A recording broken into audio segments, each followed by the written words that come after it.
Know a saint. Saint Agatha. The cities of Palermo and Catana, in Sicily, dispute the honor of her birth. But they do much better who, by copying her virtues, and claiming her patronage, strive to become her fellow citizens in heaven. It is agreed that she received the crown of martyrdom at Catana, in the persecution of Decius, in the third consulship of that prince, in the year of our Lord 251. She was of a rich and illustrious family, and having been consecrated to God from her tender years, triumphed over many assaults upon her chastity. Quintianus, a man of consular dignity, bent on gratifying both his lust and avarice, imagined he should easily compass his wicked designs on Agatha's person and estate by means of the emperor's edict against the Christians. He therefore caused her to be apprehended and brought before him at Catana. Seeing herself in the hands of the persecutors, she made this prayer: Jesus Christ, Lord of all things, you see my heart, you know my desire, possess alone all that I am. I am your sheep, make me worthy to overcome the devil. She wept, and prayed for courage and strength all the way she went. On her appearance, Quintianus gave orders for her being put into the hands of Aphrodisia, a most wicked woman, who, with 6 daughters, all prostitutes, kept a common stew. The saint suffered in this infamous place assaults and stratagems against her virtue infinitely more terrible to her than any tortures or death itself. But placing her confidence in God, she never ceased with sighs and most earnest tears to implore his protection. And by it was an overmatch for all their hellish attempts the whole month she was there.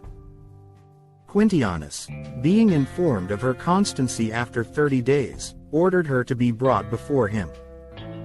The Virgin, in her first interrogatory, told him that to be a servant of Jesus Christ was the most illustrious nobility and true liberty. The judge, offended at her resolute answers, commanded her to be buffeted and led to prison. She entered it with great joy, recommending her future conflict to God. The next day she was arraigned a second time at the tribunal, and answered with equal constancy that Jesus Christ was her life and her salvation. Quintianus then ordered her to be stretched on the rack, which torment was usually accompanied with stripes, the tearing of the sides with iron hooks, and burning them with torches or matches. The governor, enraged to see her suffer all this with cheerfulness, commanded her breast to be tortured, and afterwards to be cut off. At which she made him this reproach: Cruel tyrant, do you not blush to torture this part of my body, you that suck the breasts of a woman yourself? He remanded her to prison, with a severe order that neither salves nor food should be allowed her. But God would be himself her physician, and the apostle Saint Peter in a vision comforted her, healed all her wounds, and filled her dungeon with a heavenly light. Quintianus, 4 days after, not the least moved at the miraculous cure of her wounds, caused her to be rolled naked over live coals mixed with broken potsherds. Being carried back to prison, she made this prayer: Lord, my Creator, you have ever protected me from the cradle. You have taken me from the love of the world, and given me patience to suffer. Receive now my soul. After which words she sweetly gave up the ghost.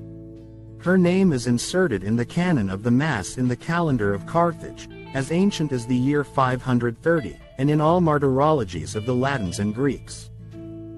Pope Symmachus built a church in Rome on the Aurelian Way under her name, about the year 500, which has fallen to decay. Saint Gregory the Great enriched a church which he purged from the Arian impiety with her relics, which it still possesses. This church had been rebuilt in her honor by Ricimer, general of the Western Empire, in 460. Gregory II built another famous church at Rome, under her invocation, in 726, which Clement VIII gave to the Congregation of the Christian Doctrine. The perfect purity of intention by which Saint Agatha was entirely dead to the world and herself, and sought only to please God, is the circumstance which sanctified her sufferings. and rendered her sacrifice complete.